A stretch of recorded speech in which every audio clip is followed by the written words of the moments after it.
Shalom God's people, selamat datang di episode keempat Ngomik bareng MSCF.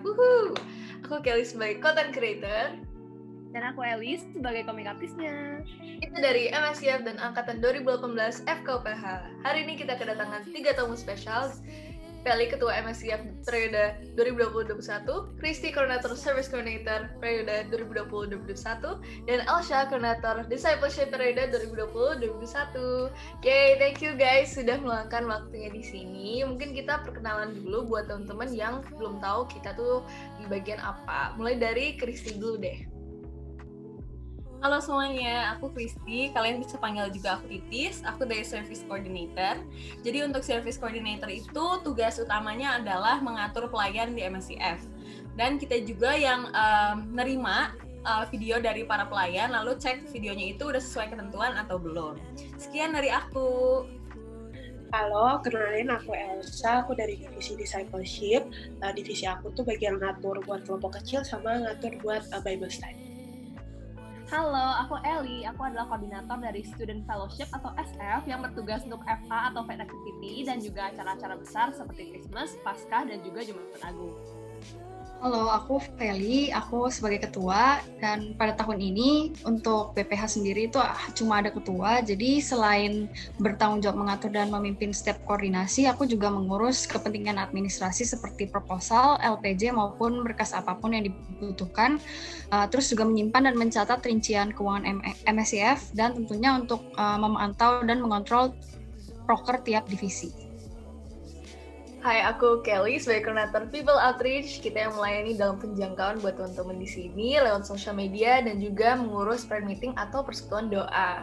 Oke, hari ini kita mau sharing apa sih, El? Hari ini kita bakal sharing soal tema serving atau melayani. Mungkin kita harus tahu dulu kali ya definisi dari melayani. Kalau aku mau nanya Feli, menurut Feli definisi melayani itu apa sih, Fel? Oke, kalau menurut aku pribadi, melayani itu sebenarnya segala sesuatu yang kita lakukan sesuai dengan apa yang Tuhan mau kita lakukan. Jadi sederhananya itu seberapa jauh kita taat dan mau dipakai Tuhan dalam segala bidang. Tentunya itu juga harus didasari dengan motivasi yang benar sesuai dengan firman Tuhan. Nah, jadi melayani itu bukan sekadar dari tindakan aja, tapi sebenarnya yang paling penting gimana sikap hati kita meresponi panggilan sesuai apa yang Tuhan mau. Setuju banget sih, Vel. Jadi harus menjawab panggilan yang Tuhan berikan. Kalau aku juga mau tambahin deh, kalau yang aku melihat sebagai melayani itu adalah sebuah privilege yang Tuhan berikan buat kita anak-anaknya. Seringkali ya kita pikir kalau misalnya kita melayani itu harus di saat yang tepat, tempat yang tepat, di divisi pelayanan yang tepat. Ya itu emang bagus, semuanya itu bagus, semuanya itu sempurna. Tapi ya karena kita tinggal di dunia yang tidak sempurna, kita nggak bisa dapat semuanya. Gereja aja tidak sempurna, apalagi manusia. Jadi kalau buat teman-teman di sana yang merasa nggak mampu, nggak layak, nggak siap untuk melayani, ya nggak apa-apa, kita semua juga lagi nggak merasa nggak mampu, nggak layak, kita yang berdosa sangat-sangat ini. Tapi emangnya kapan kita bisa mampu, bisa layak untuk melayani Tuhan yang sempurna dan layak? Jadi buat teman-teman yang merasa begitu, just do it, just answer his call, gitu. Mantap, bener Kel, setuju banget. Nah, karena kita kedatangan tamu-tamu spesial, jadi kita mau nanya nih ke Titis dan juga ke Elsa. Mereka tuh mulai melayani Tuhan kapan? Dan apa yang membuat mereka ingin melayani? Dan apakah tujuan tersebut berubah? Atau sampai sekarang masih sama? Boleh? Silakan Elsa. Kalau aku pertama kali pelayanan dari kelas 5 SD. Awal pelayanan dulu tuh cuma karena pengen tampil doang.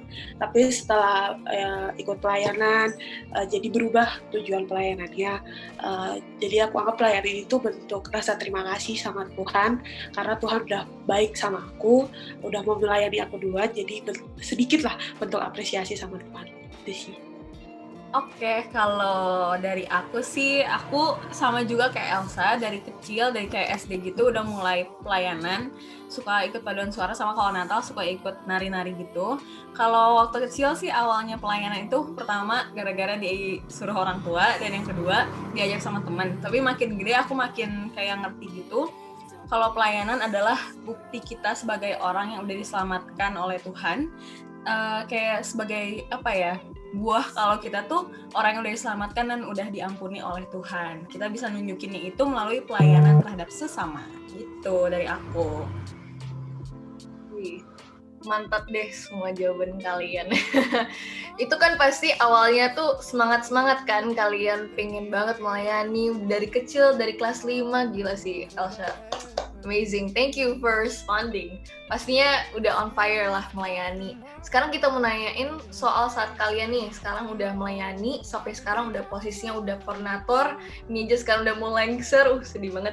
Kalian ada pergumulan atau mungkin masa tertentu atau rintangan nggak dalam pelayanan gitu, baik di gereja, ataupun di MSCF, ataupun di mana aja gitu? Mungkin dari Kristi dulu. Kalau dari aku pergumulannya ya, kadang suka sulit bagi waktu gitu, jadi apalagi kalau lagi kuliah lagi hektik gitu kan, terus diminta tolongin, Tis mau minta tolong buat jadi ini di gereja mau nggak, tapi besok tuh ujian. Nah kadang aku tuh suka bingung bagi waktunya, tapi aku pun kayak nggak bisa nolak loh, karena aku mikirnya kayak kok pelayanan nolak, kamu berani nolak pelayanan, padahal udah Tuhan Yesus sudah terlalu baik sama kita, udah sangat baik sama kita, tapi ketika kita diminta pelayanan kok harus nolak. Tapi kadang juga suka bingung gitu kan, pasti bagi waktunya sama kuliah. Gitu sih kalau dari aku palingan. Kalau dari aku, kesusahannya itu buat menjaga integritas. Karena aku udah kayak berapa tahun ini kayak pindah-pindah kota gitu. Jadi kadang kalau misalnya ke join gereja baru kayak mager gitu, nggak usah pelayanan lah, yang penting tiap minggu ke gereja aja. Jadi kadang kayak semangat pelayanannya kalau pas pindah kota tuh kayak, yaudahlah nggak usah, kayak gitu sih. Cuman selalu bersyukur, selalu Tuhan kasih kesempatan buat, ini loh ada ladang pekerjaan, ya udah ikut gitu. Itu sih kalau dari aku. Bener sih, aku setuju banget sama pergumulan-pergumulan yang udah disebutin. Kayak aku terutama ngerasain gimana susahnya untuk bagi waktu ya. Lebih tepatnya memprioritaskan sih. Kita sangat kayak gampang banget terlena dengan kesibukan-kesibukan kita gitu. Mantap. Nah, ini pertanyaan terakhir yang menurut aku menarik banget guys. Jadi perbedaan melayani di gereja dan di persekutuan di MSCF tuh apa sih? Kan kayak banyak tuh orang yang mikir, ngapain sih kayak ngurus persekutuan di kampus, kan aku udah pelayanan di gereja. Nah, menurut kalian bedanya apa sih? Boleh, Sa? Kalau aku bedanya karena ini ya target audiens bukan jemaatnya lah.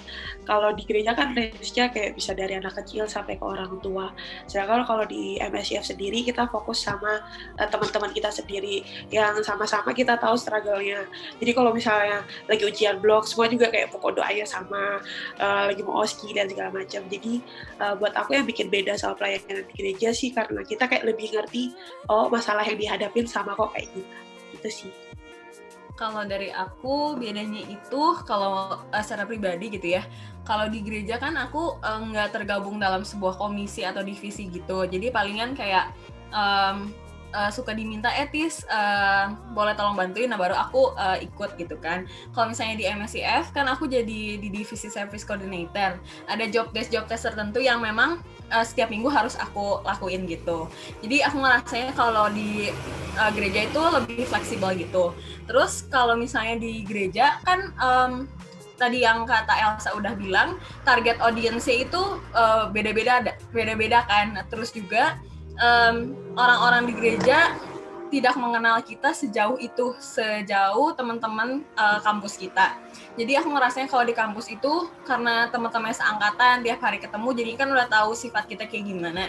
Jadi kita harus kayak lebih lagi dalam menjadi contoh gitu kan. Kayak misalnya temen kita bilang, kok si Titis anak MSCF tapi kok kelakuannya kayak gini gitu loh. Jadi harus lebih menjadi contoh gitu sih kalau kata aku. Mantap. Soalnya kita dikenal ya di kampus ya. Beda kalau di gereja tuh kita kayak, nggak dikenal gitu. Kalau misalkan dari SF sendiri nih, uniknya adalah kan kalau SF juga ngurus untuk tema-tema dari khotbah gitu kan. Mungkin teman-teman bakal pikir, ngapain khotbah lagi di kampus gitu kan, tiap minggu aku udah khotbah. Tapi sebenarnya kayak banyak banget, there's a lot going on loh kayak untuk memilih tema khotbah. Karena untuk memilih tema khotbahnya aja kayak pembina sama kayak kita tuh bener-bener racking our brain kayak untuk mencari tema-tema yang terfokus kepada pergumulan-pergumulan yang dihadapi oleh kita sebagai terkhususnya mahasiswa FK. Jadi benar-benar beda banget gitu. Nah, sekarang which brings the question. Nah, kalau gitu perlu apa kagak sih sebenarnya kayak melayani di kayak gereja sama melayani di kampus. Kalau gitu menurut Feli gimana?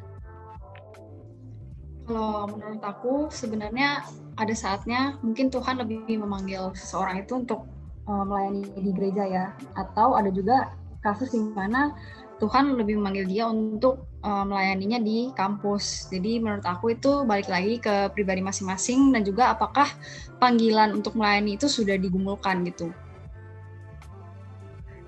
Jadi sebenarnya kayak kita tuh melayani Tuhan walaupun kita dituntut untuk di semua aspek hidup kita ya, Vel ya, tapi belum tentu kalau misalkan melayani Tuhan tuh harus dalam melayani gabung MSIF gitu ya, Vel ya. Jadi bisa aja dari studi yang bagus, bisa jadi teman yang baik gitu kali ya, Vel ya. Wow, kalian tuh semua sangat deep ya sharingnya. Aku juga sangat merasakan semua struggle-nya, juga perbedaan-perbedaannya juga dirasain banget. Mungkin buat teman-teman di luar yang merasa kayak, aduh ngapain sih ikut FA setiap hari Jumat? Kan nanti hari Minggunya juga ikut ibadah toh, buat apa gitu. Tapi aku setuju banget sih sama yang Eli bilang, harus melayani Tuhan tuh di dalam segala aspek kehidupan kita. Jadi nggak harus di persekutuan mahasiswa doang, tapi kita sebagai umat Kristen, sebagai anak Tuhan, kita juga harus menjadi anak-anak Tuhan yang nyata di kehidupan, baik itu sebagai mahasiswa, baik itu di persekutuan, baik itu di gereja, itu bisa dilakukan seperti taat peraturan, kayak nggak bolos, kayak mungkin nggak tipsen dan lain-lain seperti itu. Oke, itu mungkin aku tambahin. Jadi thank you banget buat semua sharing-sharing yang kalian lakukan, yang sudah berikan. Aku sendiri sangat-sangat blessed by it. Jadi buat teman-teman yang saat ini lagi kepikiran mungkin, aduh kapan ya pelayanan yang tepat buat aku di mana, dan juga kapan aku bisa melayani, apa yang aku bisa berikan. Di sini lewat komik ini kami sangat berharap kalian itu di-encourage, diperkuatkan bahwa apapun yang kalian punya sekarang itu udah enough buat melayani Tuhan. It's not about what we don't have, but who He is gitu.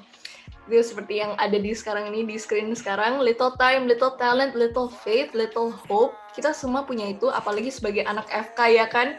Kita anak FK yang sering belajar, dan juga pastinya sibuk banget buat ngerjain LO, buat belajar buat CS, dan lain-lain itu pasti ada. Tapi yang penting itu, what we do with that little time, what we do with that little talent that we have, what we do with that little faith, and what we do with that little hope, itu yang terpenting. Apa kita melakukannya itu untuk kemuliaan Tuhan atau untuk diri kita sendiri, begitu. Oke. Mungkin Eli ada mau nambahin nggak? Mungkin aku mau nanya deh ke Eli, kira-kira ada kayak kesulitan atau kesusahan nggak pas melakukan komik ini? Oke. It's really an enjoyable process sih, kayak komik ini terutama ya. Tapi kalau misalkan apa yang sulit ya dari komik ini, kayak yang aku udah mention juga di episode sebelumnya, aku sangat susah menggambar tangan, guys. Dan dari sini ada sangat banyak tangan, jadi ya. Tapi it's a fun challenge, dan benar-benar kayak ngingetin aku lagi kayak seperti yang ada di screen nih sekarang, we are aware of what we don't have. Kadang tuh kita sering banget kayak terpaku dengan apa yang kita nggak punya gitu loh. Dan di sini aku diingetin kayak, jadi kayak harus sadar kayak siapa sih Tuhan yang kita layani. Itu sih, Kel. Oke, thank you Eli, thank you buat Feli, Elsha, dan Kristi. Jadi teman-teman, inilah akhir dari episode keempat Komik bareng MSIF. Semoga apa yang kita sharingkan itu bisa memberkati, menyemangati kalian semua yang melayani maupun yang tidak melayani. Kalau kalian yang melayani, yang tergerak, ayo silakan DM kita di MSIF di Instagram, ataupun bisa PC aku, Feli, Kristi, dan ataupun Elsha di sini, karena dengan begitu kalian bisa diberikan platform di mana kalian bisa melayani Tuhan dan menyatakan kemuliaannya. Oke, thank you guys. God bless you guys people. See you on the next episode. Bye. Bye-bye.